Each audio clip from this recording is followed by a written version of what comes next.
Hello everyone, and welcome to another English with Joseph. Well, today I want to tell you about ways in which you can improve your English very, very quickly. We're going to look at the 9-step program. These are 9 steps you can take to radically improve your experience of learning. It is actually very, very simple. It just involves a little bit of work every day.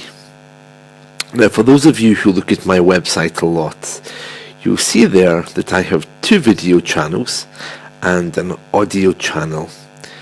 The reason why I have this is to give you material which you can work with. My video channel and my audio podcast, they're not just there so that you can have a nice time looking at my country, but they are there so that you can imitate my voice, so that you can sound like me. It lays a foundation for learning. The very first steps which a baby takes after he's born is to listen. He can't do anything else, really. Even looking or having vision comes later.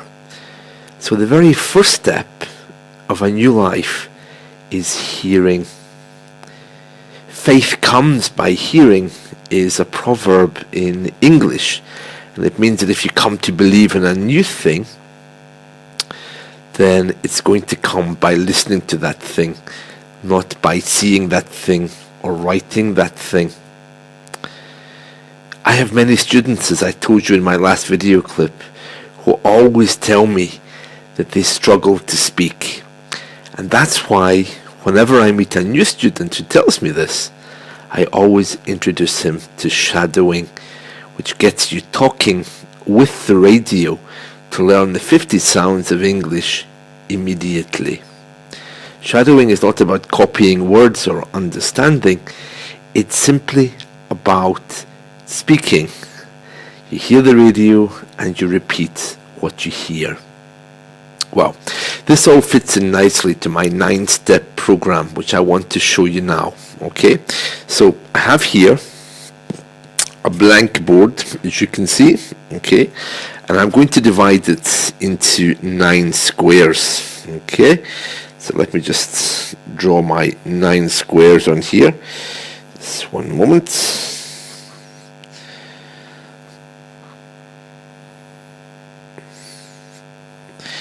I'm afraid I'm not very good at drawing, okay, so I'm doing my best. But you can see here we have 9 squares, although the line on this side isn't exactly straight, is it? But anyway, these are our 9 squares. Now, if I give each row, okay, a row, okay, so if I put on the bottom here, speaking, and then the next one, reading, and then on the top one we have writing. Okay, so hopefully you can see that. So here we have speaking, reading, and writing, and you can see here that for anyone who's learning English, they're going to begin with speaking naturally, and then they're going to move up. So where many students go wrong is they begin here rather than here. Their goal is to learn a new language, to speak it, but they begin by writing it, which is the most advanced form. And the most natural way to learn is by speaking from day one. Okay, so of course there's different things that you can say. You can talk to teachers about particular subjects, for example. Alternatively, you can buy audiobooks and listen to those. But the easiest thing you can do is to listen and to repeat a native speaker. There's only 50 sounds of English, and that's what you want to be listening to. So, in my website there, you have my video channel, Okay, you have my video channel 1, and then you have my video channel 2, and then you have my podcast. Okay, so this is just to give you an example of the speaking parts. So you have my video channel 1, my video channel 2, and my podcast. Okay, so you have things there immediately that you can use to start speaking. You can copy my voice, you can go through them, and you don't have to understand everything that I say, but you can use this just as a way to practice, because my mouth, as you can see, is always very clear on these clips. I'm always pulling the mouth down. Okay, now this is a very different thing from learning grammar. I agree that you might need very, very basic grammar, okay, but not very much to begin, because the more you speak, the easier it becomes. So I would recommend that you begin your speaking, first of all, by getting some live radio, using my video channel 1, 2, or 3, and just copying the way that I speak. Alright, you don't need to understand anything. If you're watching this video, probably you're at a fairly intermediate level anyway.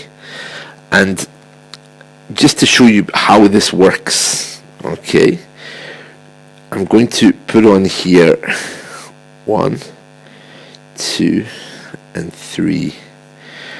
Okay, so within this, there's 3 different levels. So you have, of course, your basic, okay, you have your intermediate, and you also have your advanced. So you can use this any way that you want, okay. If you don't speak a word of English, for example, you could use my video clip just to hear and repeat without anything. So if you have a friend who wants to learn English, tell them to go to my channel, or tell them to switch on the BBC, BBC Radio 4, BBC Radio 5, and just say what they hear without any need to understand anything, the way a baby would.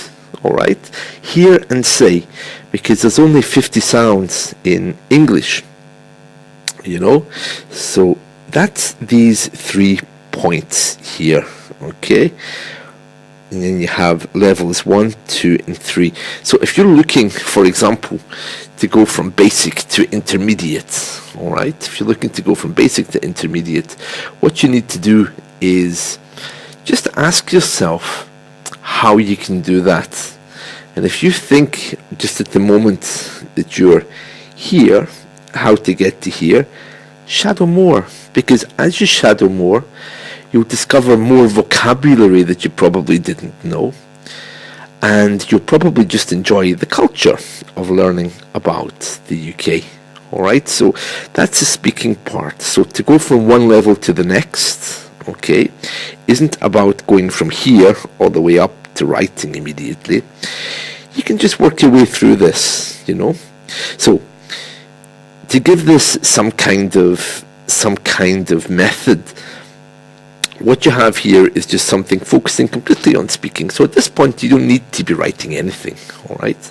But if you want to have the full effect, okay, the next thing you have to do is to start reading. Now, that doesn't mean that you have to study grammar, all right? What it means is you have to study some very simple texts, okay? So you could start, for example, with children's books. I'm just writing this on the chart, okay. You could also start with looking at some special English websites, for example VOA English, okay. So you have VOA Special English,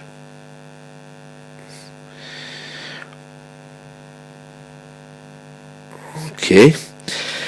And then, of course, some reading text. So you could buy a children's book. And again, depending on what level you're at, okay, is going to determine the book that you use. All right. So we spoke about children's books a moment ago. Okay.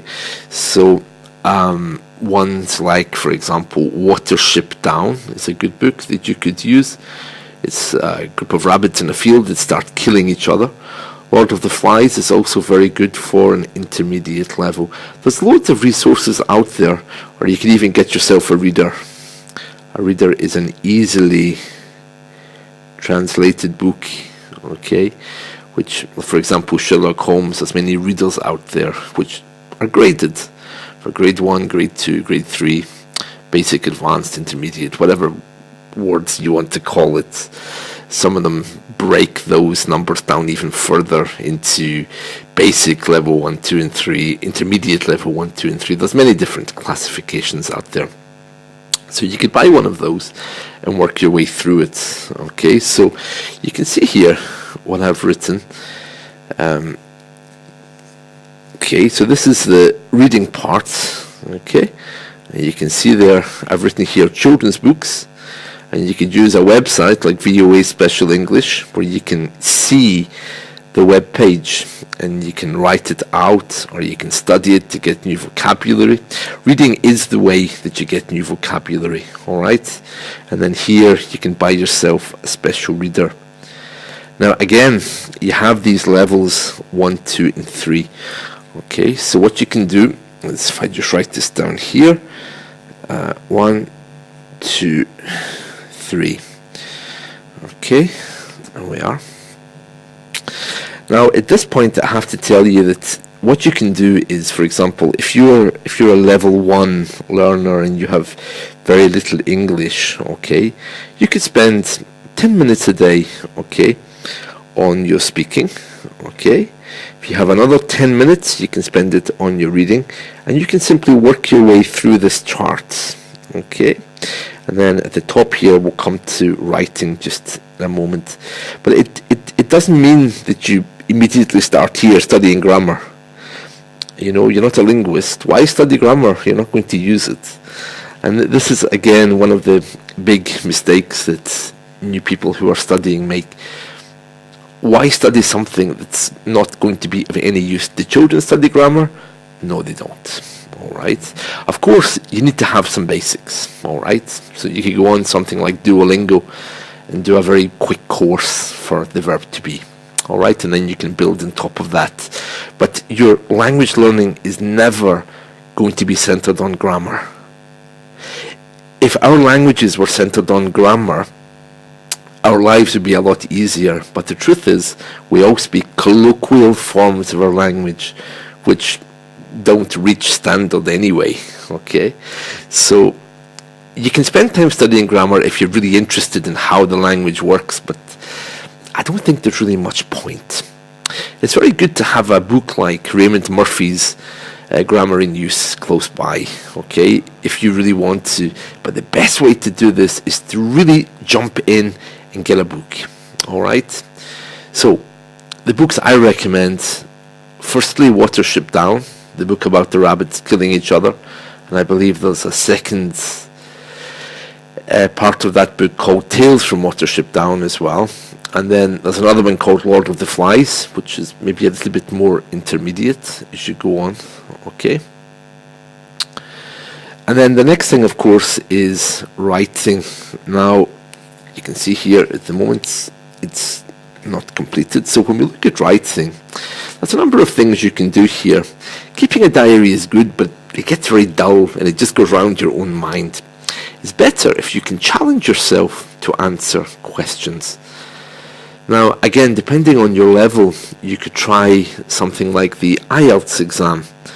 The IELTS exam is very well known. There's free test papers around the internet at different levels, but again, you need some kind of guidance there, because there's no point trying to write about something that would be too difficult, okay. But if you feel you are intermediate, then you should almost certainly try getting text from any of the IELTS sites.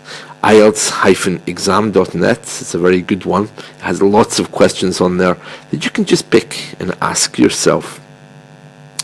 The italki forums are very good. There's a place on there for you to keep a diary, or to write out your questions. People will check it for you free of charge. Okay, so let's just write some of these down. Okay, so the first thing, of course, is to use the forums on the internet. Okay, so for example, I'm going to write down here the italki forums. They're very good. Okay, another thing you could do is maybe to get exam standards if you're intermediate, or you'll find exams for any level. Or a really good place to go, not only for writing but for speaking as well, is a website called eslconversations.com. ESL Conversations has lots and lots of questions. Okay, it's a teacher site, and we use it to get people to talk. Okay, so for example, I think there's hundreds of themes on there, so you just click into a topic like aeroplanes, and then it says, what do you think about pilots? Or tell me the parts of the aeroplanes, you know, or what's your favorite holiday destination? So that's esl.com. It's designed for people who are learning to speak, so that I can have a conversation with them. But you could choose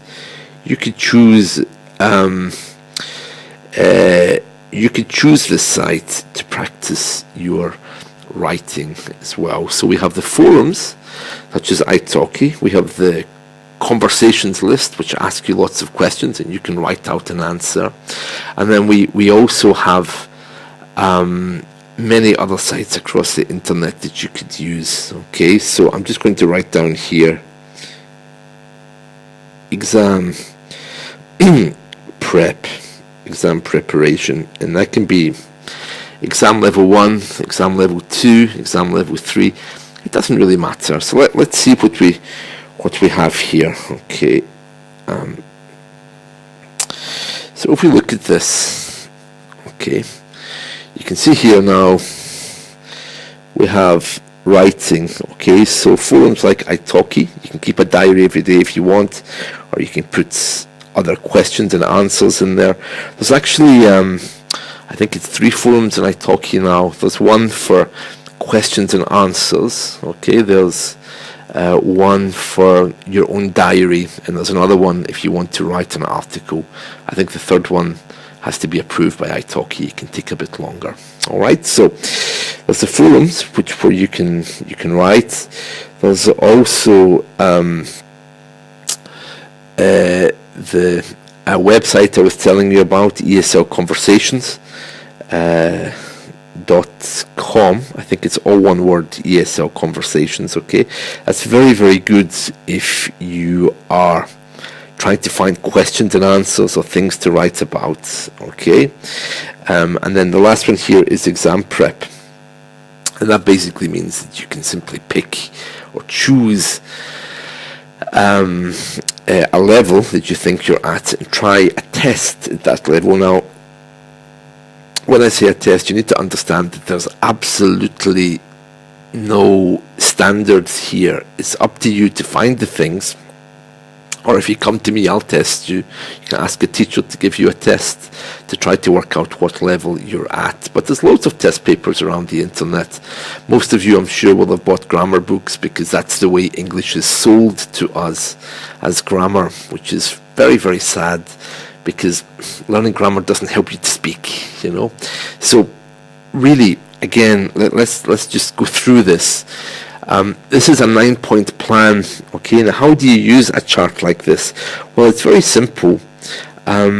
You use these 3 points, okay, and you work your way through the different levels to go up. All right, so if you're a beginner, you can immediately begin shadowing with my video clips and my podcast. Okay, you can also begin reading, as we discussed a moment ago. And with the reading, you know, you can buy yourself a basic level children's book, for example. More intermediate would be a slightly higher level, like Watership Down, Lord of the Flies. You buy yourself a reader, which is basically a translated book for learners. And then you have the writing. So what I don't recommend you do, okay, is just to focus on one of these things. If you want the full effect of English, what you would have to do is to do some time every day studying each of these, okay, at your own level, okay. So if you're a basic learner, okay, you would spend maybe let's see now, depending on how much time you have, imagine you have an hour a day, okay, so you can spend some time shadowing, all right.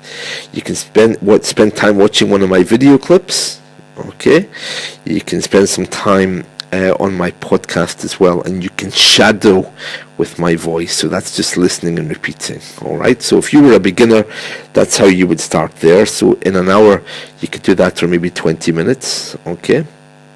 The next part here for reading, you could buy yourself a children's book, or go to the internet library, which is archive.org. If you sign up there, you can download anything you want in English. It's hooked up to the American library system, so it's all completely free all over the world, all right. So you can get yourself some children's books.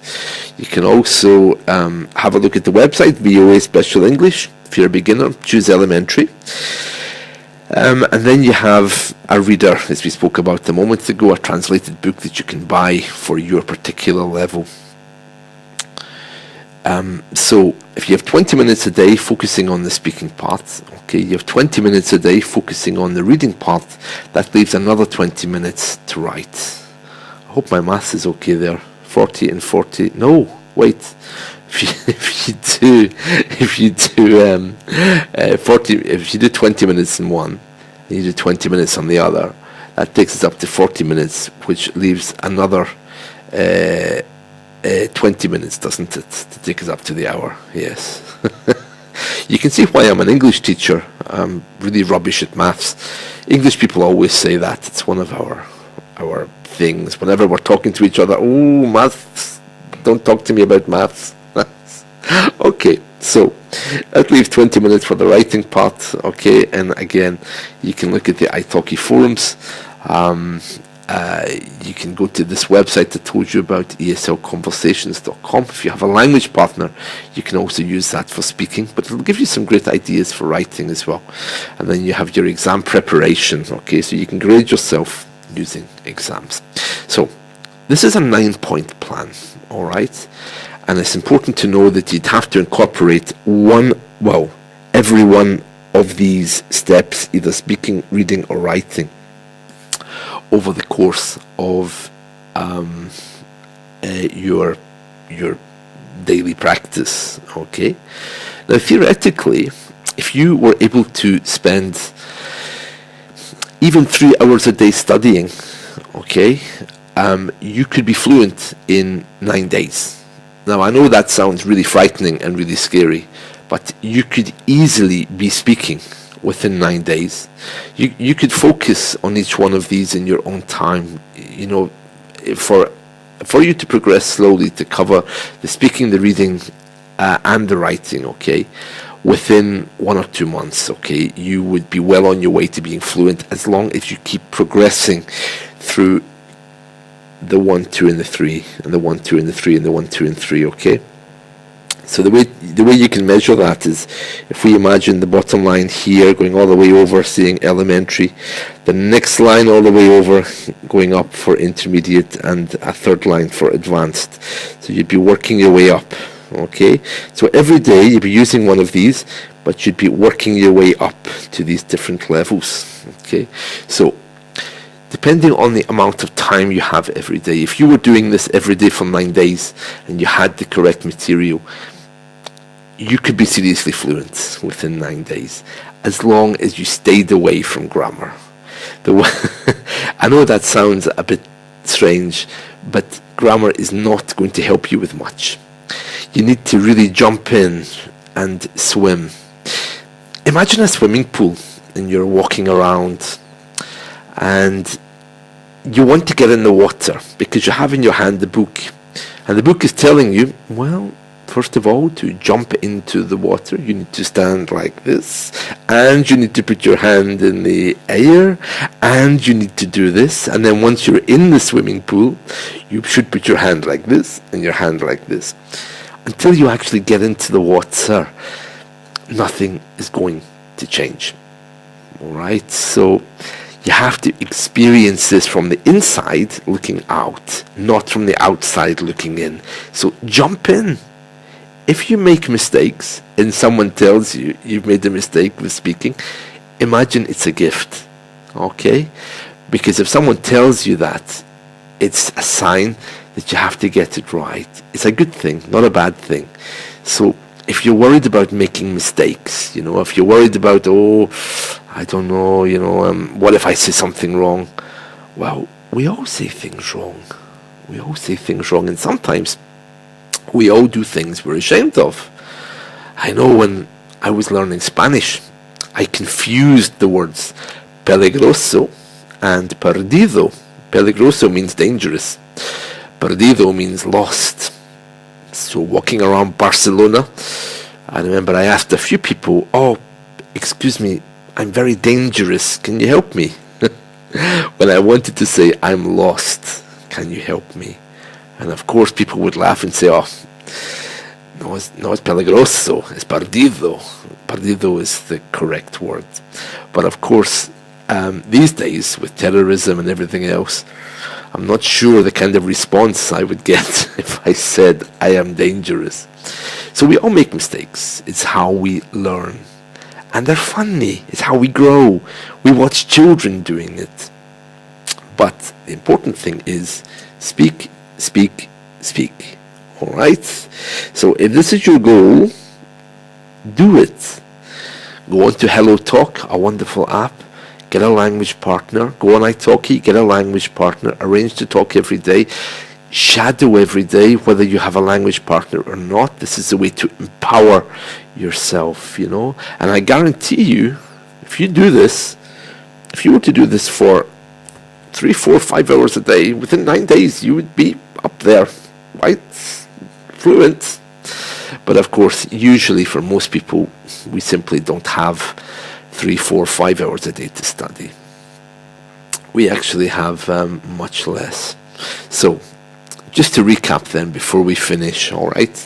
What we're saying here is that to learn English breaks into 3 categories, and every day you should be spending 20 minutes on one of them at your particular level, alright? If you are one of these people that you only have 5 minutes a day to study, and there's many people like that, because we're all busy people, we all have families, we all have obligations. If you're that kind of person, then what you can do is you can focus in on the most important thing that you want to do. So if you need to be speaking English for work, then just focus on your speaking, your shadowing for your 5 minutes a day or your 10 minutes a day. Or you could break it into parts where you do 5 minutes speaking every day, 5 minutes writing the next day, 5 minutes reading the following day. But it needs to be done. Most of us are able to find a little bit of time to do each of these every day. But I do understand that it's hard. Okay, well, I really hope that you found this helpful. Remember, you can always connect with me on my website, teacherjoseph.com, my Skype Teacher Facebook page as well, and I'm also on Twitter, so feel free to come back to me with any questions if you would like to know more. So that's really all I wanted to say, just to show you this chart one more time and to go through the resources that you need. Okay, so for the speaking, shadowing, you have all my stuff there, my video channels and my podcast on my website. The reading, we spoke about children's books, Watership Down, Lord of the Flies at the intermediate level, and there's younger children's books available as well.